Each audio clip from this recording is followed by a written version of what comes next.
Bien, rebonjour à toutes et à tous. J'espère que vous avez bien déjeuné. Comme je vous le disais tout à l'heure, on a deux mentorings qui vont s'enchaîner, en tout cas celui de la supply chain et puis celui du commerce omnicanal juste après. Et donc pour ce mentoring supply chain, j'ai le plaisir d'avoir à mes côtés Grégory Chekroun du groupe Fnac Darty et notamment Vincent Lévy du groupe Cora qui a accepté de venir témoigner aux côtés de Grégory. Grégory, est-ce que vous pouvez vous mettre juste Viens à côté ici, de moi. comme ça on vous voit Avec bien avec les caméras. Merci. Donc bienvenue à tous les deux. Grégory, un petit mot peut-être, puisque vous avez accepté d'être mentor. Vous aviez envie de parler des nouvelles tendances de consommation, de RSE, de la supply chain à l'épreuve. Expliquer pourquoi vous avez choisi ce sujet quand je vous ai demandé de prendre la parole. C'est vrai. Un petit mot, déjà, merci de l'invitation. Je suis ravi d'être ici pour parler de supply. C'est vrai que j'ai aussi demandé à Vincent de contribuer. Je suis ravi qu'il ait accepté cette invitation également. Non, je suis ravi de parler de supply parce qu'en en fait, elle est présente un peu partout dans le retail. Souvent, on parle souvent de back-office, mais on voit que cette supply chain intervient à la fois sur des problématiques très très concrètes de pénurie de produits, de coûts de conteneurs très élevés, d'inflation, mais également sur des niveaux de service de clients, donc des niveaux de service qu'observent nos clients dans les parcours clients, qu'ils soient digitaux ou magasins traditionnels. Voilà, donc je suis ravi d'en parler aujourd'hui. Merci. Alors, une première question. On en reparle du contexte, hein, mais je vais quand même vous demander de vous présenter, de nous donner un peu vos missions, de nous expliquer aussi peut-être, je ne sais pas s'il y a de l'actualité dont vous souhaitez parler, chacun. Alors, Grégory. Allez, je commence. Donc, moi, je m'occupe de la supply chain pour le groupe Fnac Darty. C'est en gros l'organisation des flux de marchandises, toute la partie opération logistique, donc avec différents entrepôts qui gèrent à la fois du produit éditorial jusqu'aux produits techniques, comme vous pouvez trouver ça en magasin Fnac Darty, et également la distribution, donc le transport vers les magasins ou le transport vers les clients finaux. Et après, peut-être en termes d'actualité groupe, on a quand même un certain nombre d'actualités récentes sur la partie business, puisqu'il y a il y a la sortie de l'iPhone 14 qui est sorti récemment. On a les nouveautés livres qui occupent le mois de septembre, y compris Avec la rentrée avec la littéraire. rentrée des classes, et aussi les prix romans Fnac 22 là, qui a été décerné récemment. Mhm. Et peut-être sur les actualités plutôt, on va dire, du groupe au sens large, il y a quand même une actualité récente, c'est le partenariat avec Apple qui a été, qui est assez récent. J'ai eu l'occasion d'évoquer le décernement d'un prix pour le Fnac.com, qui est le prix qui est lauréat du benchmark e-commerce retail. Et donc ça, c'est une actualité récente. Ça a mis en valeur un certain nombre de niveaux de service que l'on apporte au quotidien pour nos clients. Merci. Vincent. Oui, bonjour. Bonjour. Donc moi, Vincent Lévy, donc directeur digital, client et marketing. Alors, comme ça, a priori, assez loin de la supply chain. Mais en fait, chez Cora, je m'occupe de transversalement ce qui est le client. Derrière le titre, il y a 4 directions. Une direction qui est orientée data et expérience client, donc avec tout ce qui est CRM, fidélité, extension et relations clients. Donc vraiment la data orientée client. Une deuxième partie qui est toute la dimension e-commerce et opération e-commerce. Donc ça va jusque à la livraison, au drive, vraiment la totalité des aspects e-commerce, ce qu'on appelle chez Cora le hors-mur, les hors-murs de nos hypermarchés. Troisième direction qui est le parcours client et la stratégie cross-canal. Donc dedans, on vient travailler tous les projets transversaux de l'enseigne, y compris par exemple l'évolution des systèmes d'encaissement dans nos hypermarchés. Et puis la dernière partie, la communication et le marketing d'enseigne. Donc on va dire du prospectus promotionnel en passant par les réseaux sociaux, les relations presse et les plateformes de marque. Donc une dimension très large et plus orienté par rapport à Grégory dans, on va dire, la supply chain aval vers le client et comment on délivre en fait le maximum de choses vers le client en dehors des murs. Bien, merci à tous les deux. La thématique, c'est le thème du mentoring. Là, c'est la supply chain à l'épreuve. Pour bien comprendre où vous en êtes actuellement, j'aimerais que vous reveniez un peu sur la période du Covid, de ces dernières années, et de nous dire quels ont été les impacts sur vos activités, mais aussi sur les tendances de consommation. Je prends la main. C'est vrai qu'il y a eu finalement, allez, on va dire 3 temps. Il y a eu le choc du Covid, les confinements qui ont été assez compliqués à gérer d'un point de vue logistique. Donc avec des changements de paradigme où il n'y a plus de magasins, donc on fait que du e-commerce. Donc c'est vrai que ça a chahuté beaucoup. Ensuite, il y a eu finalement l'année 2020 où on avait une tendance assez haute. Il y avait encore un peu de magasins fermés. Et on a vu un niveau de e-commerce assez haut et des chaînes d'appro assez chahutées, hein, des coûts de conteneurs qui n'ont jamais été aussi élevés.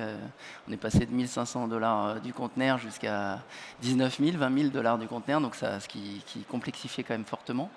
Mais finalement, ça a été une période où on a su se renouveler pendant cette période-là. On a été chercher des leviers de croissance qu'on ne soupçonnait pas. Donc finalement, on a fini l'année 2021 plutôt pas mal en termes d'opérations et même de chiffre d'affaires associés. Et là, on est dans une phase où c'est ce que je vais appeler la phase d'espérance, mais finalement une espérance qui se complexifie avec cette inflation, cette guerre en Ukraine. Et voilà, donc ces 3 périodes sont assez marquantes. Voilà. Je sais pas si...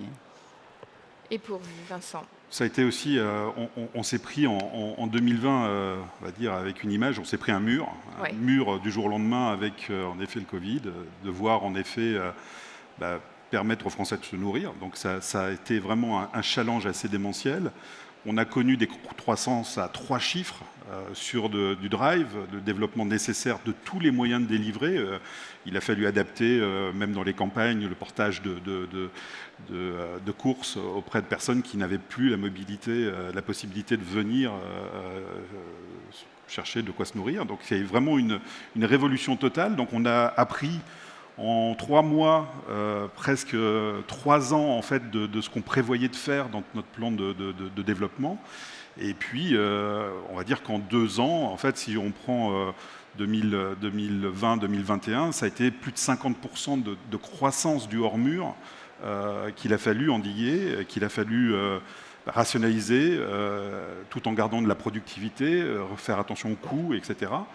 Et donc on a vraiment travaillé pour pouvoir délivrer au plus près du client par tous les moyens logistiques des différents les besoins des clients. Et puis 2022 est un petit peu différent avec le retour d'un truc que nos générations ne connaissaient pas forcément, l'inflation, voire des perspectives de régression, des explosions de matières premières, des coûts demain sur l'énergie non maîtrisée, qui vont faire complètement changer nos plans en fait autour de la supply chain, qu'elle soit aval ou amont en fait. D'ailleurs, alors en parlant de cela, on est actuellement dans un contexte très particulier, inflation, crise de l'énergie. C'est quoi votre feuille de route aujourd'hui? Alors la feuille de route, elle a été vraiment chahutée. C'est-à-dire que si on se replonge 2020, nous on était vraiment dans un plan de transformation massif, justement pour industrialiser notre supply chain. Tant au niveau amont, donc l'approvisionnement de par les fournisseurs de nos entrepôts, où on a mis en place des outils en effet d'approvisionnement. Notre directeur supply chain, qui est Eric Orjas, a mis en place un outil qui est assez connu sur le marché, qui s'appelle Relex, qui nous a permis vraiment d'appréhender une meilleure façon de gérer nos appros. Donc on a mis ça en place, ça nous a bien aidé de gérer et d'optimiser nos flux amont. Et puis côté aval, en fait, on a ouvert, comme je disais, plein de moyens de délivrer. Et donc là, il a fallu vraiment trouver en effet les axes d'optimisation. Et puis, on se rend compte que dans l'évolution actuelle, certains axes qu'on a pris, rien que le coût de l'énergie vient chahuter complètement les business plans de certains modèles d'approvisionnement des clients et les remettre même en cause. Donc, c'est vraiment ça. On est en train de faire évoluer encore le logiciel de tout ça pour pouvoir rester rentable, profitable dans ces actions de délivrer le besoin du client. Et du côté de chez Fnac Darty? Après ces 2 années tumultueuses, Non, mais je me comment se retrouve, dessine je me retrouve assez dans ce que vient de dire Vincent. Nous, il y a deux types d'orientations. Il y a les orientations finalement prises et qui ne donnent pas finalement les fruits, ou en tout cas les projections avec ces nouvelles variables, on va dire ça comme ça. Et c'est vrai que dans ces cas-là, la bonne décision, c'est de s'arrêter. Et après, nous, on a aussi, alors, vous savez, on a un plan stratégique depuis 1 an et demi à peu près qui oriente sur 3 axes. En fait, on se rend compte que l'accélération de ce plan stratégique va dans le bon sens, au sens où on a une partie de parcours client qui est nécessaire pour justement réenchanter à la fois le parcours sur nos sites web, mais également sur la partie retail. Et qui doit être rentable. Donc on revient un peu aussi sur la capacité à rentabiliser notre activité. Le deuxième axe, c'est la partie RSE.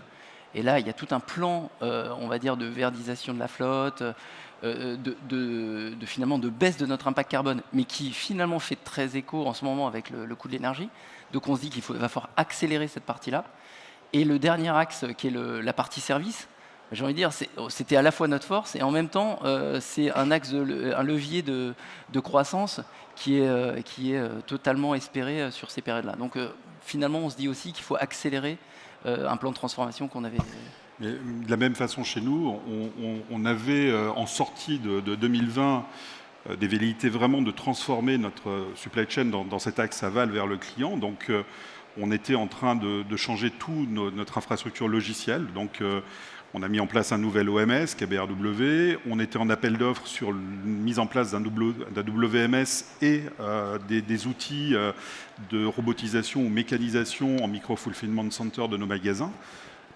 On va dire que 2022, le contexte nous a fait stopper et mettre en stand-by ces dispositifs parce qu'en effet, les cashbacks, si on prend des solutions de méca ou de robotisation, sont des cashbacks qui sont entre un micro-fulfillment center et une plateforme, des fois c'est entre 5 et 12, 15 ans peut-être de cashback.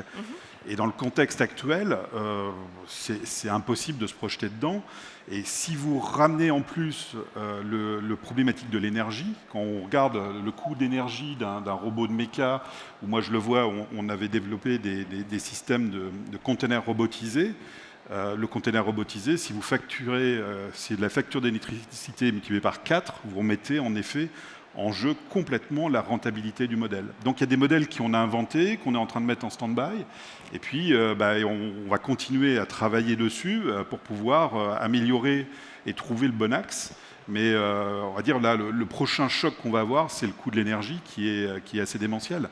Et moi, je le vois dans d'autres parties de mon business, dans le parti plus prospectus. Oui. Cette fois-ci, vous voyez aussi que c'est la même chose quand on voit les verriers qui arrêtent leur production parce que le coût de l'énergie pour faire chauffer les fours à verre dérive complètement. C'est la même chose dans le papier.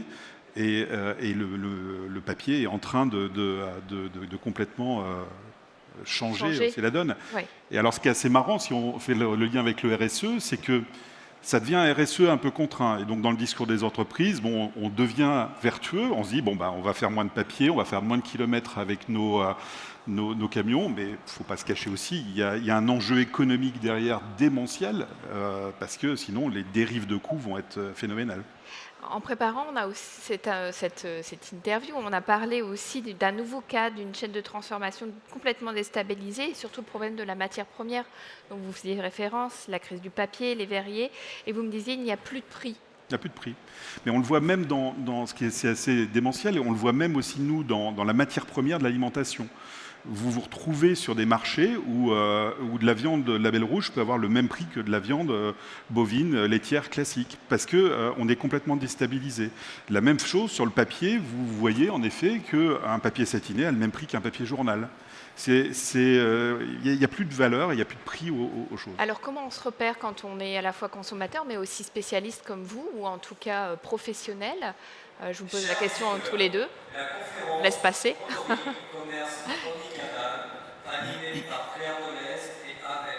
Moi, eh oui. C'est après. Non, On a 10 minutes. Bon, restez, hein, donc, hein, vous voyez, ça s'enchaîne, donc restez bien assis. Donc, quel est votre regard, à la fois comme consommateur, comme professionnel aussi? Est-ce qu'il y a des choix de filières qui s'imposent aussi? Bah, les filières, en fait, le choix, il va se faire. Le plus gros risque, en fait, c'est la perte, la disparition de filières, carrément. Et du coup, il y a beaucoup de sociétés qui vont être déstabilisées, qui sont nos fournisseurs au jour le jour, et que ça soit en termes de fabrication de biens de consommation, dérive de la logistique, mais on le voit par exemple dans le marché de la marée, aujourd'hui, du poisson. Il faut s'apprêter à plus avoir de rayons de poissonnerie dans les hypermarchés d'ici peu, puisque en fait toute la chaîne, et ça c'est bien Toute la chaîne la logistique, est impactée, en fait. est impactée de A à Z, et en fait ça devient complètement fou quand vous regardez aujourd'hui le prix qu'un consommateur doit payer un filet de poisson, il n'a plus les moyens de le faire. Et en fait, la chaîne va complètement exploser. Et c'est bien le coût de l'énergie qui est vraiment... et aujourd'hui, il n'y a pas de réponse gouvernementale sur le coût de l'énergie. Il n'y a pas de réponse à date sur... Et la dérive, elle va être totale. Si on prend des robots, des solutions de mécanisation sur des plateformes, on prend la note d'électricité, ce qu'il y a derrière, Ça va être important. ça va être un problème. Ouais, peut-être pour compléter, c'est vrai. Alors, bien entendu, c'est un point important. On parle de x5 par rapport au coût du mégawattheure actuel. Donc, si on projette ça va être assez impactant sur les notes, du PNL. Peut-être pour être un peu positif dans cette partie-là. Non, mais c'est dire aussi, nous, on agit là-dessus. C'est-à-dire que concrètement, on travaille avec les fournisseurs, justement, on parlait du prix des produits, on voit que les prix peuvent être inflationnistes. Bah, en fait, un des enjeux d'un groupe comme Tag Darty, c'est d'être capable d'agir auprès de ses fournisseurs pour à la fois travailler sur des niveaux de prix le plus bas possible, peut-être aller se sourcer sur des usines. On évoquait les coûts du conteneur à 15 000 $. Bah, en fait, c'est aussi l'opportunité peut-être de rapprocher ça de la France, de l'Europe, et justement de faire des choix qui peuvent orienter justement ce niveau de... Donc le choix des filières, le Made in France, le local. tous ces sujets, en fait, on voit que la supply chain, elle est vraiment au cœur de tout ça, en fait. Elle est à la fois impactée, mais elle a un rôle aussi à jouer. Ah, c'est sûr. Donc j'allais vous demander, ça fait suite, comment s'adapte la supply chain? Peut-être un peu dans la continuité de ce qu'on disait là, l'adaptation, c'est vraiment, pour moi, de trois ordres. Il y a la capacité à garantir la ligne du haut, qu'elle soit produit ou service. La ligne du haut. La ligne du haut du compte de résultat, donc c'est le D'accord. chiffre d'affaires. Et donc, repenser le parcours client, travailler justement sur le prix de vente acceptable, et donc de limiter, on va dire, les impacts d'inflation qu'on évoquait sur le coût des produits. Et de travailler sur les services qui sont aussi une source de revenus. Donc ça c'est un vrai impact. Le deuxième, c'est le mix, parce que vous avez des filières qui sont parfois mal exploitées. Typiquement, il y a un choix qu'on a fait stratégique, qui est de vendre des vélos électriques. Aujourd'hui, vous avez vu la mobilité, on est le premier vendeur de vélos électriques en France. Et c'est vrai qu'avec le choix actuel de réinvestir dans la mobilité, on va dire durable, c'est vrai qu'un groupe comme Tag Darty a son mot à dire, typiquement d'adapter nos filières d'approvisionnement. Moi, je stocke des vélos de façon assez massive dans les entrepôts. Et donc, ça, c'est des vrais choix de filières. Et le dernier axe, en fait, c'est l'excellence opérationnelle, c'est la capacité finalement à compenser en fait les hausses de coûts de matières premières, de transport, et à un moment donné à les minimiser. Donc typiquement, ça passe par en partie une industrialisation des opérations logistiques, mais également, et moi ça j'y accorde beaucoup d'importance, c'est aussi de soutenir nos partenaires. On a des partenaires transporteurs qui nous ont accompagnés dans la verdisation de la flotte, par exemple. C'est aussi pour eux un moyen de garantir des prix, justement en nous disant, ça, nous, si vous nous accompagnez là-dessus, on est capable de se positionner sur des niveaux de prix assez bas, et ce qui se ressent derrière dans les niveaux de service qu'on apporte à nos clients. Voilà. Est-ce que vous vouliez ajouter quelque chose, même si vous êtes un peu moins dans la supply? Oui, mais alors, côté client, de la même façon, on s'adapte. De toute façon, on le voit aujourd'hui, l'axe de progression dans nos marchés, il est vraiment sur la livraison à domicile.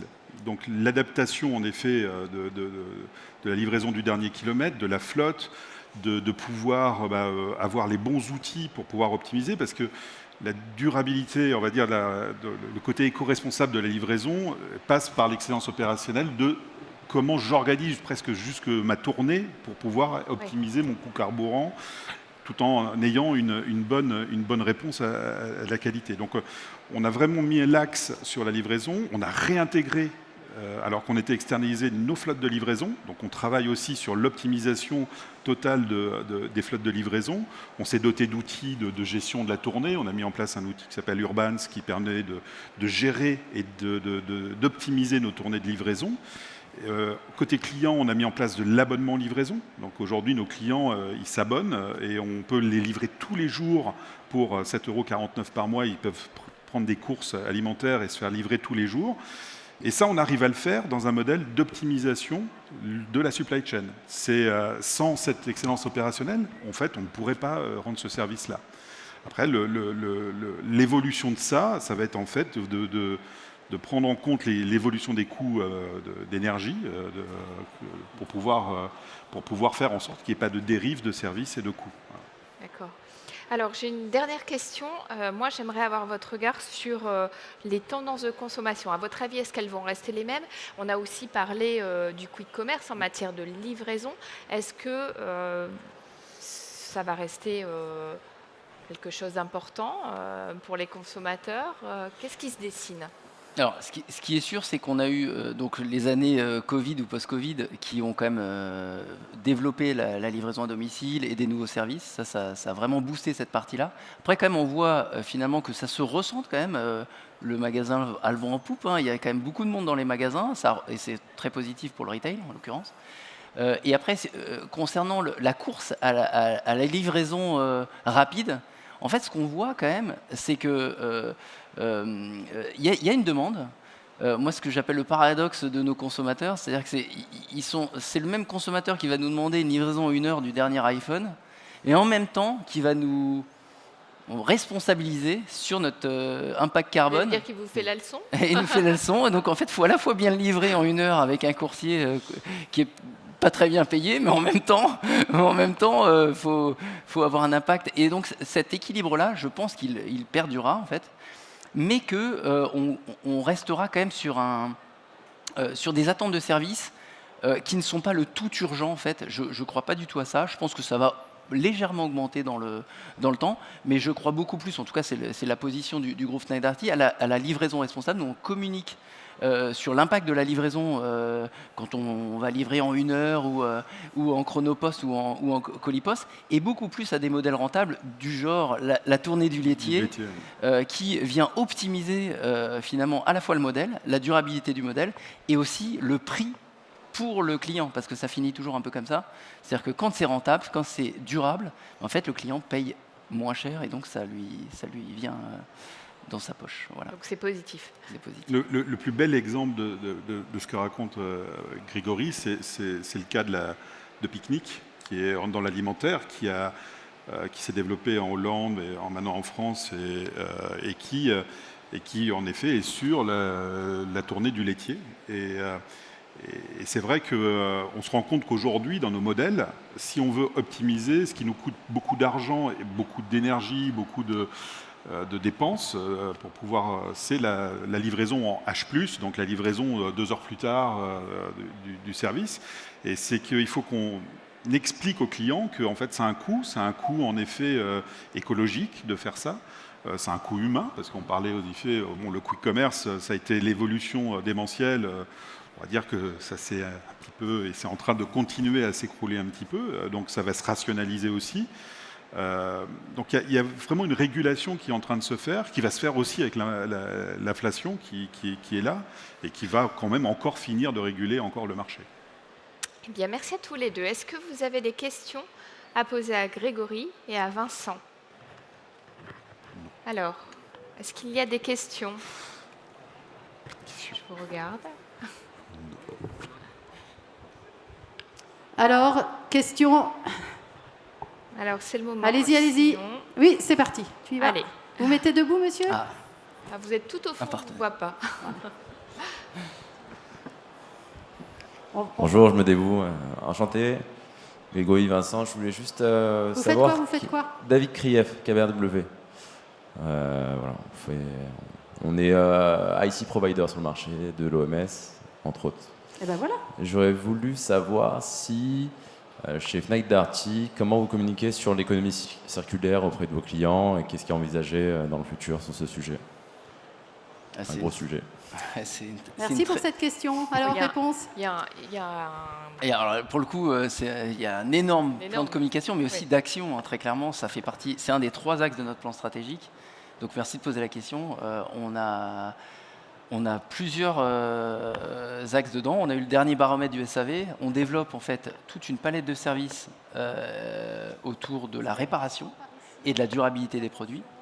On implique nos fournisseurs, d'ailleurs, dans le baromètre. On met en avant, on va dire, les bons fournisseurs et les mauvais fournisseurs sur la durabilité des produits, à la fois sur finalement le temps d'usage du produit, mais également sur la réparabilité du produit, donc la disponibilité des pièces détachées, et également le prix des pièces détachées.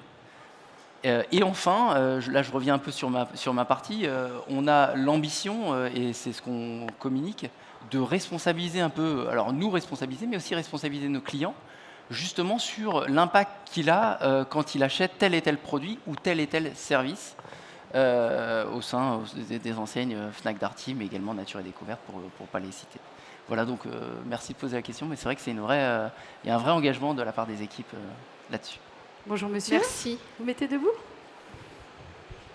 Bonjour, Jonathan Dietz, je travaille chez Planète, plutôt sur la partie paiement. On voit beaucoup de retailers adopter un modèle d'abonnement pour les services. Est-ce que c'est des choses qui sont à l'étude chez Fnac Darty et chez Cora? Merci. Chez Cora, on l'a déjà, c'est ce que je disais tout à l'heure, c'est-à-dire qu'on a un abonnement livraison aujourd'hui de courses alimentaires à 7,49 € qui permet en fait de se faire livrer tous les jours, si on veut, ses courses à domicile. Et alors chez Fnac Darty, pareil, je vais vous citer deux abonnements qui sont, j'espère que tout le monde a dans cette salle, parce que moi je suis obligé de l'avoir, hein, comme vous l'imaginez. Allez, c'est la petite Darty Max et Fnac Plus. Darty Max, donc on est le premier réparateur de France, hein, pour tous les produits que vous avez au sein de votre maison, et on s'engage à réparer tous les produits. On va dire jusqu'à ce que mort s'ensuit, c'est-à-dire jusqu'à qu'on n'ait plus de pièces détachées associées au produit. Et donc ça, c'est pour 9,95 €. Et Fnac Plus, qui est un abonnement que vous connaissez peut-être, mais qui permet de la livraison à domicile gratuite, des réductions pour tous les produits que vous retrouvez à la Fnac, voilà, chez nous. Alors, on a des questions. J'ai encore. 2 questions ici. 2 questions. D'abord, monsieur. Je vous laisse vous présenter. Bonjour, Rodolphe Marinier, je suis consultant en transformation digitale. J'entends les problématiques d'énergie, j'entends ces problématiques de supply. La question, c'est concernant la livraison collaborative qui pourrait répondre à un certain nombre d'enjeux. Est-ce que c'est des choses qui sont aujourd'hui à l'étude, qui seront à peu près conformes avec les consommations énergétiques, puisque on va confier la livraison à quelqu'un qui fréquente habituellement le magasin? Est-ce que c'est des choses sur lesquelles vous allez vous précipiter ou pas du tout? Merci. Alors chez nous, c'est en place, c'est-à-dire que le client a le choix et on est transparent sur ce choix, c'est-à-dire que vraiment dans les options de livraison, on a la livraison faite par Cora, mais aussi on a la livraison et on travaille avec un prestataire partenaire qui s'appelle Hyper, et qui propose en effet de la livraison collaborative entre particuliers. Et donc ça, on l'a implanté dans tous les magasins, et ça représente entre 5 à 10% des volumes de livraison aujourd'hui. Grégory.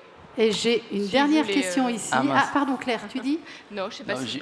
je vais faire une réponse de Normand. En fait, nous, on a un certain nombre de palettes de livraison. On n'a pas de livraison collaborative, c'est pas quelque chose qu'on a exploré. En revanche, on a des niveaux de saturation par transporteur qui sont assez élevés pour optimiser les tournées que l'on fait. Donc, on est capable de densifier les livres. Allez, une dernière question ici. Bonjour. Bonjour, Christelle Abès de la société ACI Worldwide. C'est bon, merci. Et la question, c'est comme la part du e-commerce augmente et également les livraisons dans les différents magasins, est-ce que vous avez des projets à plus ou moins long terme sur tout ce qui peut être fraude et sécurité sur les différents segments, aussi bien au sein du groupe La Fnac et au sein du groupe Cora? Tu veux répondre? Alors, côté alimentaire, on est sur beaucoup d'achats récurrents et sur des paniers moyens. Et le niveau de fraude est presque nul, en fait, dans ces domaines-là. Alors, pour l'avoir vécu dans d'autres vies, il était beaucoup plus élevé sur des biens de consommation électronique. Mais, nous, malheureusement, le niveau de fraude reste quand même assez élevé. Alors, on a un vrai travail qui est réalisé par des équipes alors, qui ne sont pas au sein de ma direction, mais des équipes justement anti-fraude, sur le scoring du client, sur les différentes étapes de check, justement, liées au passage de commande. Et on va jusqu'à des enquêtes quand on pousse le sujet assez loin sur certaines commandes. Donc vous avisez pas à voler chez nous parce que ça va très très loin. Non, mais c'est vrai que c'est un sujet de plus en plus important en fait et qui se, je vais pas dire qu'il se développe parce qu'on arrive à le limiter, mais qui nous occupe, on va dire ça. Prend sa place. Ouais. Totalement. Bien. Merci à tous les deux. Merci beaucoup pour votre éclairage. Merci pour vos questions. Et puis je vous invite à rester parce qu'il y a du monde qui est dehors là. Donc si vous voulez garder votre place, c'est le moment. Merci en tous les cas. Tout de suite pour le mentoring commerce omnicanal. Merci Claire. Merci Claire. À bientôt.